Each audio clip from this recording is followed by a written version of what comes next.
Thank you. I'm very happy to be back in the beautiful city of Budapest, and the warm welcome. Thank you to the hosts for inviting me to be here and for the wonderful event.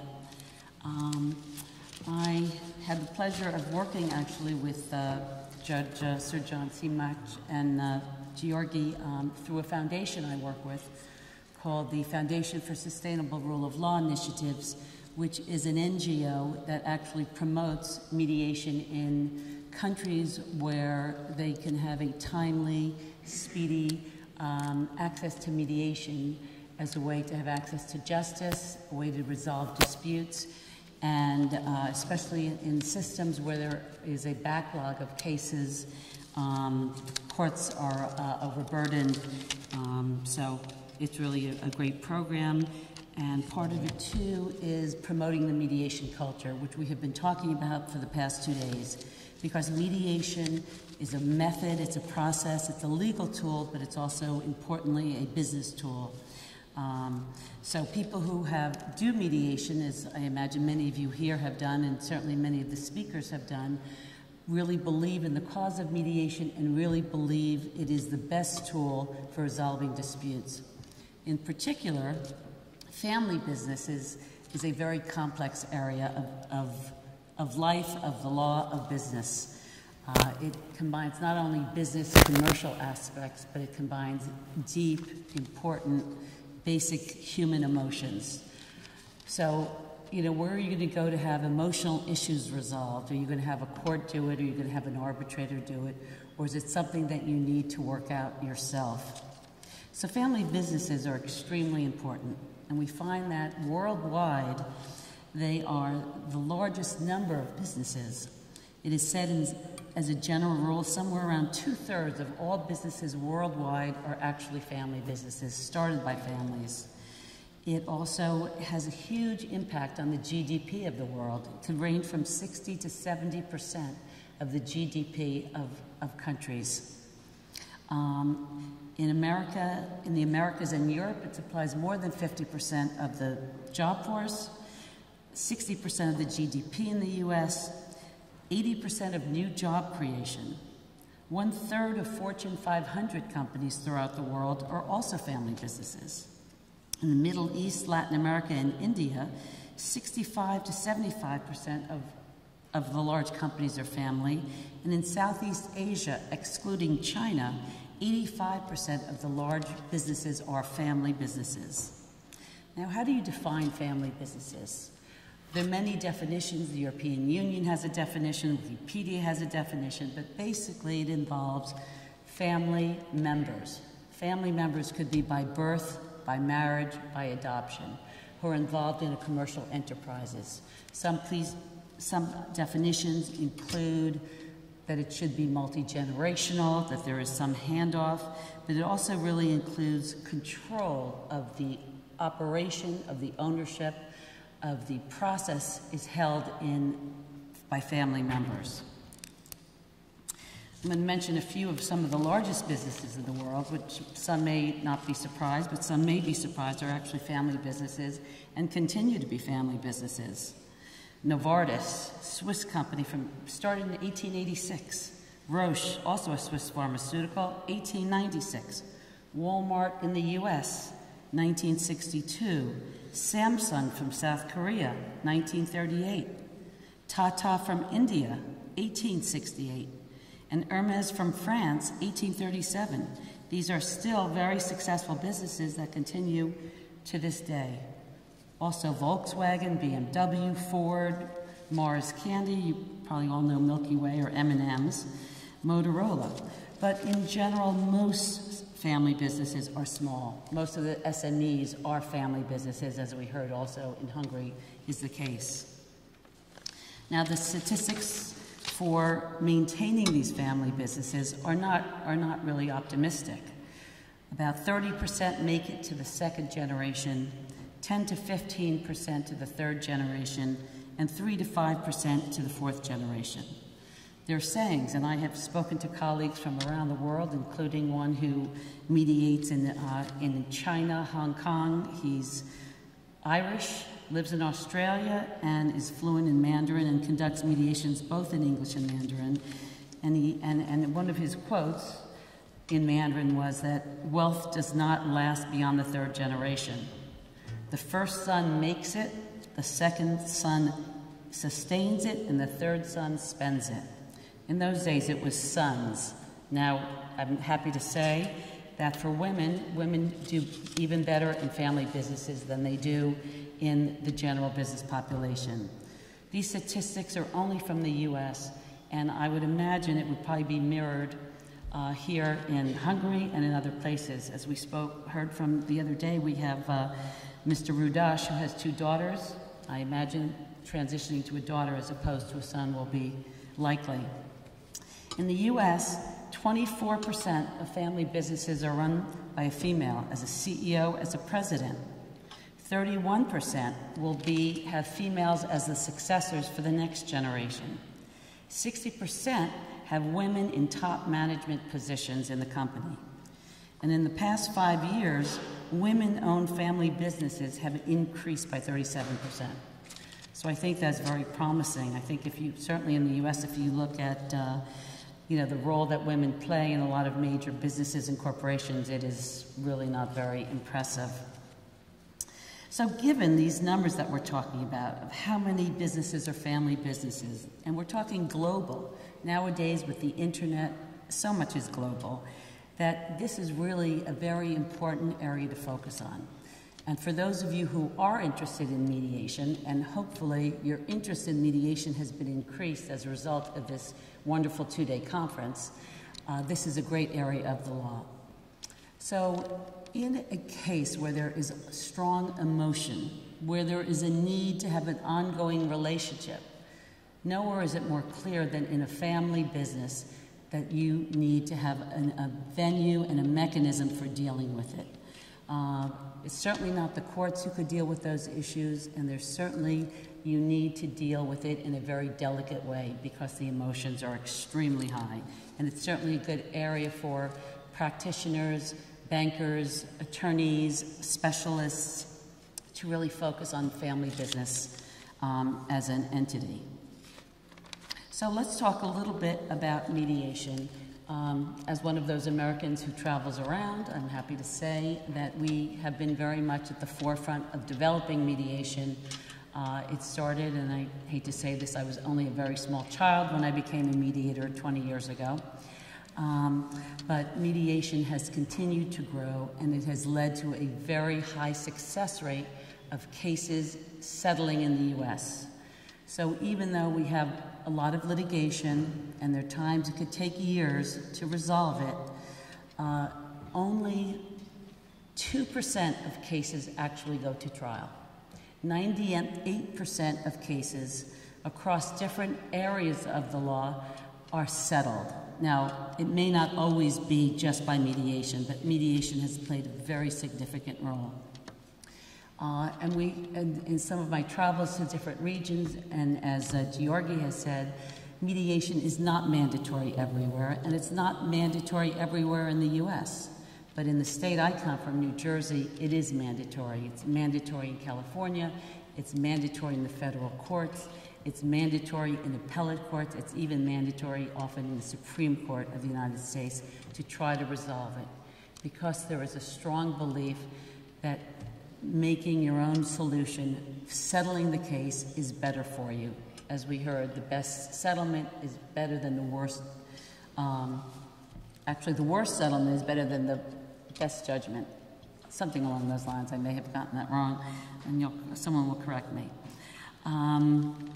So anyway, some of the basic benefits, specifically with respect to family mediation, is that you're trying to maintain a business and you're trying to maintain a family, and the two don't always go hand in hand.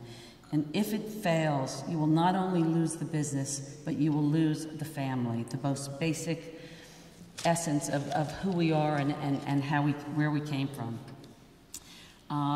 Maintenance of relationships, not only as a business, but as a family. I mean, there are people I have heard in some of my mediations that they would rather sell the business, they would rather lose the business than lose the family. So they will do everything to preserve the family because I say this often to clients. I said, it's only money. Now, to some people, money is everything, means everything, but in a family, there's so much more.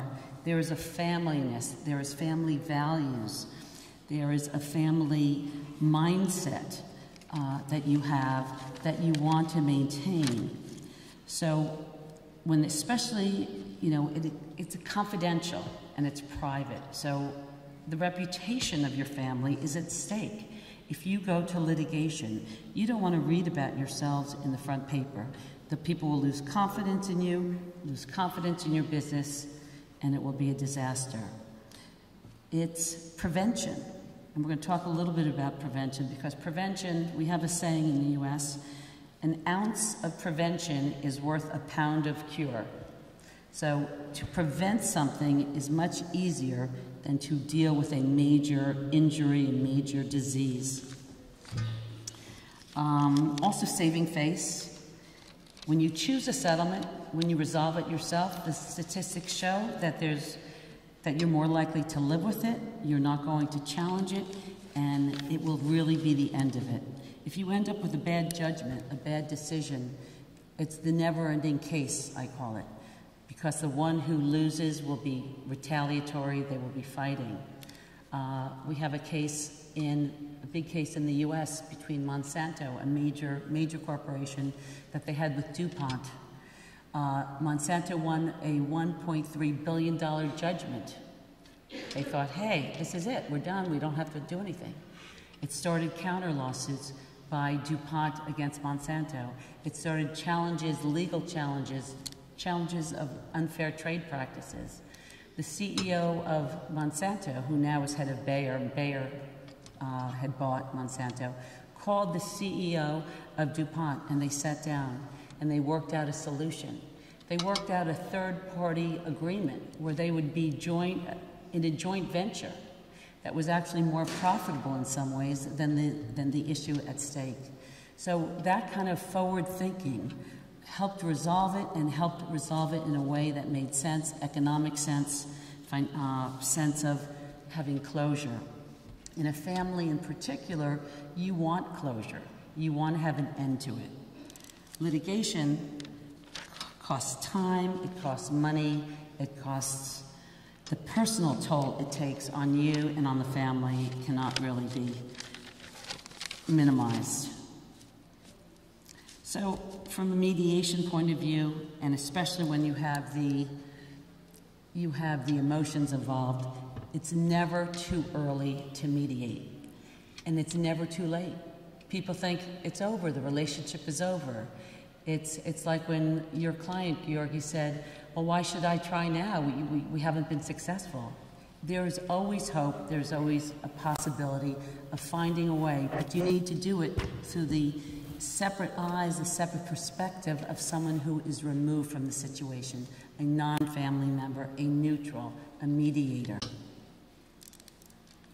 And in family business, they often say there's 4 types of disputes.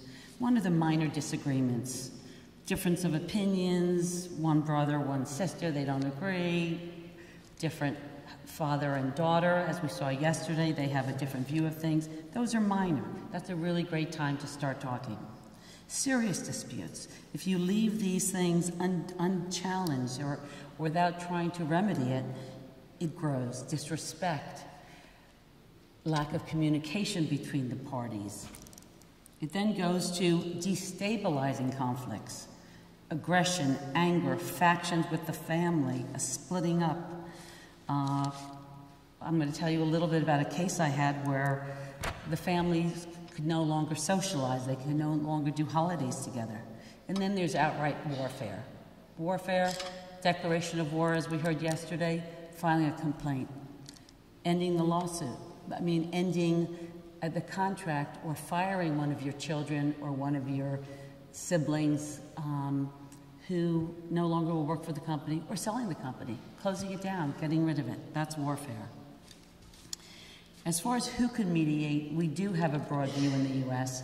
It's always been, attorneys seem to be, there are a lot of universal things about attorneys around the world, and in what I have seen in Bulgaria, Croatia, Republic of Georgia, Brazil, and India, where I have worked, it has often been the attorneys who are the most against mediation. It's the fear of losing control. It's the fear of reduced revenue. You know, people say, what does ADR stand for? It stands for awful decrease in revenue. So everyone's afraid, attorneys are afraid that their revenue will be gone. But the truth is, and as we have seen as mediators, as attorneys, that you can actually do better because you have a satisfied client, you have satisfied life for yourself, and there's more ability to continue to work and do the business and maintain the family than before. So trained professionals, attorneys, accountants, therapists, bankers, architects, in many places in Europe.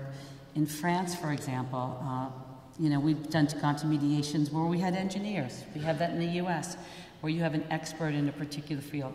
IT, high technological specialty. You often have a mediator who is a specialist. Sometimes they are paired. We do some co-mediation with someone who's actually more of the trained mediation skills, but you really need that. And in some families, it really starts, there's often a family member who performs mediation type skills. We heard yesterday that women who have 4 or more children tend to be great managers and are really great at mediation. I have a colleague from New Jersey who told me that she knew she was a great mediator when she had twins. So you have to mediate between the children. So the key is training, it's the skill sets, and you can be trained. There are people, some are more naturally intuitive to being a mediator, but there are wonderful skill sets that with training and with learning and with observation and empathy and listening that you can be good. Now, with family businesses, many businesses do not have conflict resolution mechanisms in place. 70% do not have them in place. Only 1/3 have family governance structures, contracts, organizational rules, decisions about how things will go, who gets what each person's roles are. Some of these things, as we talked yesterday a little bit about consultants. One of the big 4 had said the issues that are key in resolving family business disputes are succession, governance, growth, assurance, exit strategies, wealth preservation, philanthropy, and legacy. After all is said and done, how do you want to be remembered? What do you want to happen? Yes, you want your children or your grandchildren or your brothers or sisters or nieces or nephews to continue your legacy, but there's also a role that you can have. So in thinking of your step, moving down or passing the baton to the next generation, there are things within that you can still have a role, not only in a voice in the company, but also in how do you take some of these profits? How do you take what the family does and make it something more? It's not just about profits. That's one of the unique things about family businesses. It's not only profits. It's like the story we heard yesterday where, you know, they thought they had to fire people there with the downturn in the economy in 2008. They'd say, well, we might need to fire some people. The employees and family members got together and took a reduction in their income so that everyone could stay on, that they shared the pain, they shared the hurt. That would not happen in a regular business. But in a family business, you could do things that you can't do in a general public business. And there are benefits to family businesses. Globally, they outperform other businesses all over the world. They invest in their own company. They invest in the future, in the family. They have a long-term view of what's important. They set goals. They have a sense of mission, like a family plan, a family goal of what does it mean to be family X? How will we be defined? What will our legacy be? No, do we make the best candy bar on earth? Perhaps we do, but we do more than that. Strong corporate culture and identity, shared values, that familyness, flexible and quick decisions. It's a very short chain of command to the leader of a family business. And job security. Now, job security, as we had mentioned, that's a pro. So if you're a family member, you're the son or daughter of the owner, the likelihood is you're not going to be fired. That's a benefit in some ways, but it also can be a disadvantage. Because in some, even in family businesses, we're discovering that we try to make it more of a meritocracy. We try to make it so that you base the advancement on the ability of that child or that person to do the job, not just because they're born into the family. I did a family business with a father and 3 sons, and it was a manufacturing business. And it was really funny because they were all adult men, and there was the bossy older brother, there was the middle one who was misunderstood and emotional and all over the place. And these are stereotypes, but it did fit in this case. And then there was the young one, the favorite child, the one who was actually most capable. But how do you let the older brother and the middle brother know that you really think the youngest one is the best one who's most suitable to do it? So part of it is through the mediation process. Part of it is listening and hearing what they each have to say. Part of it is carving out other roles for other people. Sometimes it means one of them who really didn't like the business and didn't want to be in the business is given something else. Maybe he's in charge of the family philanthropy. Maybe he's in charge of going off and wanting to be an artist or a film director or something else. Like in the family that is owned by Oracle, they say it's still a family business because all the stock is basically, the majority is in the family, but the 2 children, the son and daughter of the founder, are filmmakers. They don't want to go in the business, but yet it's still considered a family business. And they're also more entrepreneurial. Family businesses are quick to realize and to make the change and to be innovative, creative, sustainability, resilience. And there's some companies that take a certain amount of their profits and they do good, whether it's for environmental things, whether it's mother's health care, whether it's education, and they do really wonderful things. So they're known for that, for donations. And this is especially appealing to the younger generation. We've heard also that in this new generation, where there's flexible time, there's flexible hours, people don't want to put in the 24/7 hours that maybe the founders of the company had to do. It's true in law firms. Some of these big law firms, you know, the demand for the billable hours that you have to work is insane. And I've heard from friends who are partners in these firms that it's hard to attract and keep the younger generation because they have other things they want to do. They want a life-family balance of work. So I think having a value and having philanthropy is something that is really very unique to families, and I think it's something that is appealing. Of course, there are disadvantages that families have. Family conflict, high level of emotions. It leaks into the business and it leaks into the family. Control, not sharing the leadership positions, not willing to pass on the responsibilities to someone else. Lack of transparency. I mean, some cultures, for example, in some of the Asian families, the businesses were started around a kitchen table. No one even knows where the assets are. There are 4 sets of books. One for the lawyer, one for the accountant, one for the owner, and one for, you know, the general public that has to be revealed. So, lack of transparency, distrust, disrespect, rivalry, sibling rivalry, intergenerational rivalry, male-female rivalry, age rivalry, strategic inflexibility. Inflexible. The boss says, no, that's it. There's no group, there's no board, there's no anything where you could really challenge the owner or the founder of the company. Nepotism. Promoting and giving the benefit to those merely in your family. Not always easy. And then, of course, the succession planning, which is key. Revenge, hostility. The company suffers and the family suffers.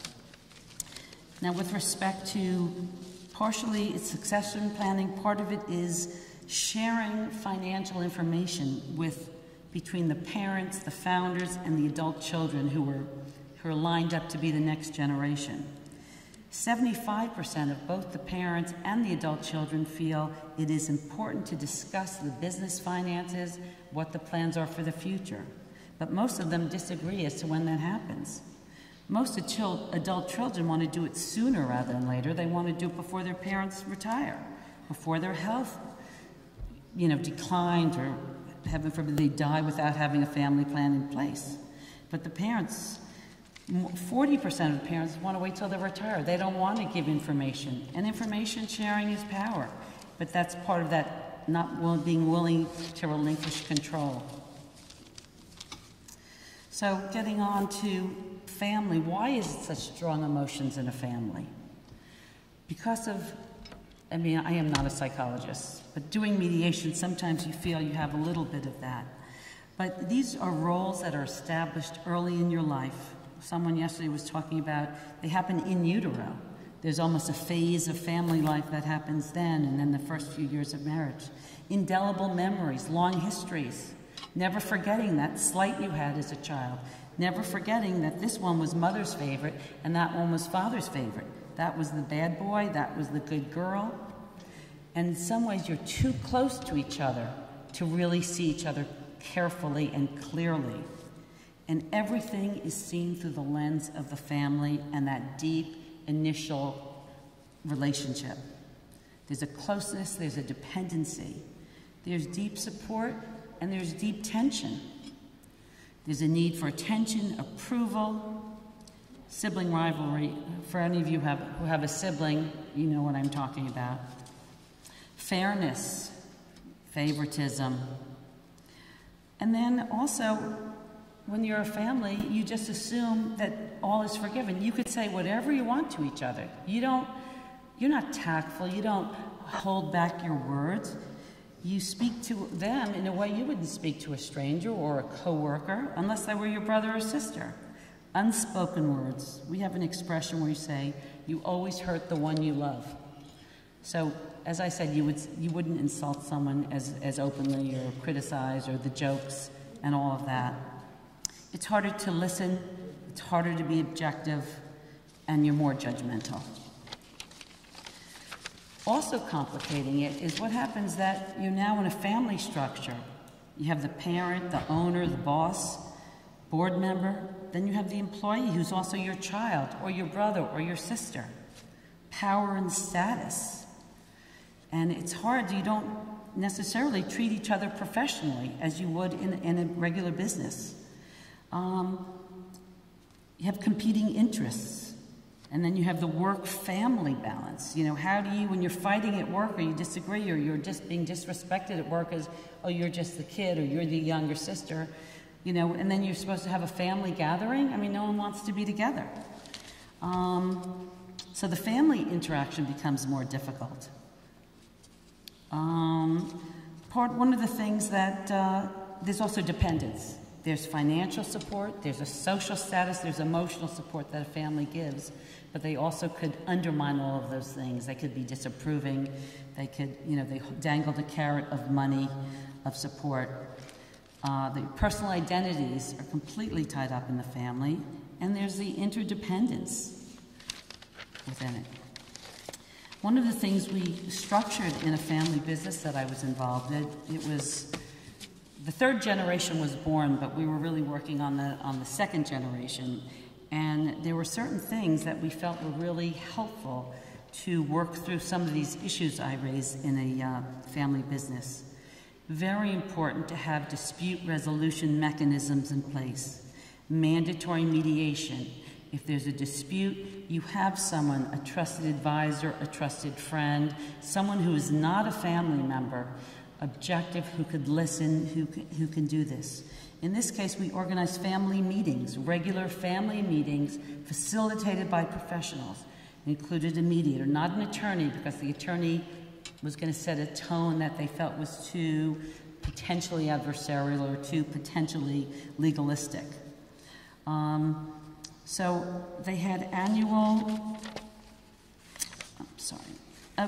they had quarterly meetings with their team, their board of advisors, which included the key family members and the neutrals, outside business and tax advisors, estate planners, the facilitator, the accountant, and they would meet quarterly for 4 to 5 hours, and then they would have drinks and dinner, and they would socialize. On an annual basis, they would take family trips with the extended family, with the spouses, with the children. They would have fun together, and they were not allowed to discuss family matters. So it was to keep the familiness going. We talked also about shared values a little bit before, and one of the things is the family narrative, the story, the history of the family, how the business was founded, the lore that you try to instill in the children, the importance of what was achieved at the time. I worked with a family business, and I was the third generation, and they owned a chain of drugstores, apothecaries in New York and New Jersey, very successful business. And they had several children. And one of the rules that was made if you wanted the possibility of taking over the business was that you had to go to school and you had to have a pharmacy degree, a pharmacological degree, to even be considered in it. And you had to work starting at the beginning.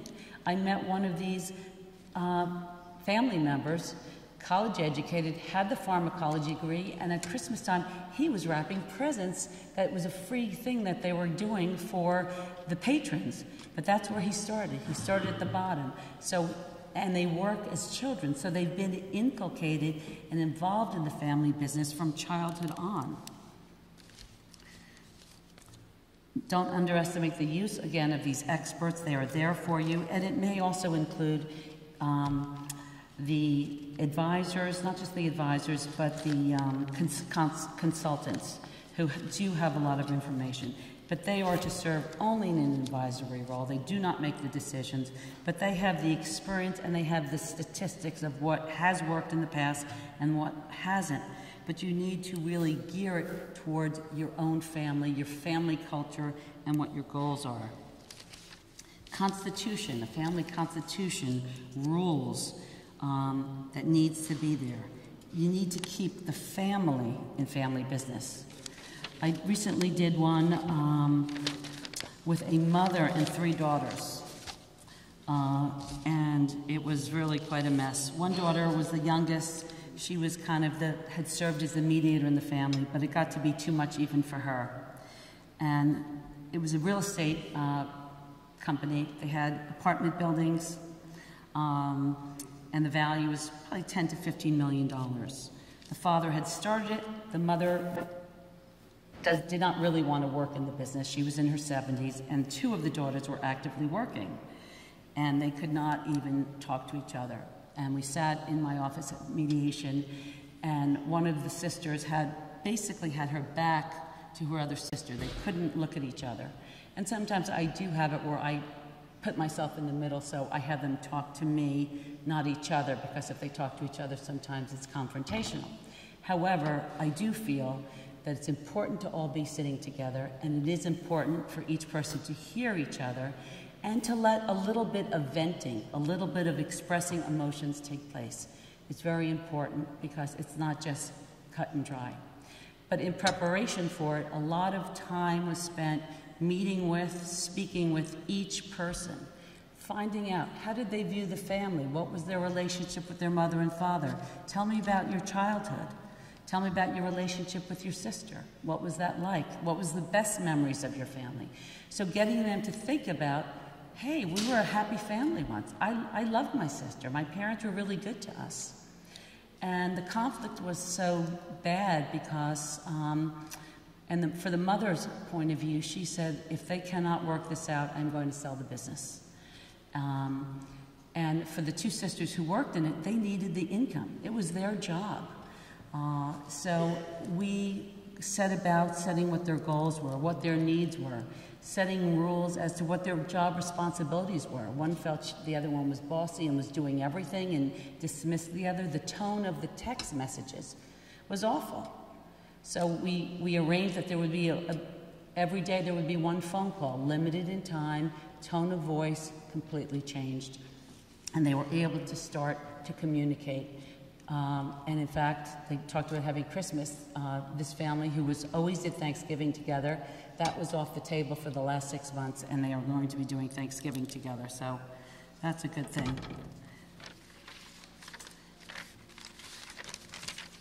I don't have much more time, but I just want to mention one thing that I had spoken to a colleague from Hungary about, and we talked, and just how mediation, obviously we know that there are so many family businesses here in Hungary, but also that there was a new civil procedure law, and this is kind of telling you things, but you could answer it for me because I'm curious, that changed litigation, and it has made it more difficult to litigate, more complicated, more information has to be put into the original complaints in the court, money has to be put up.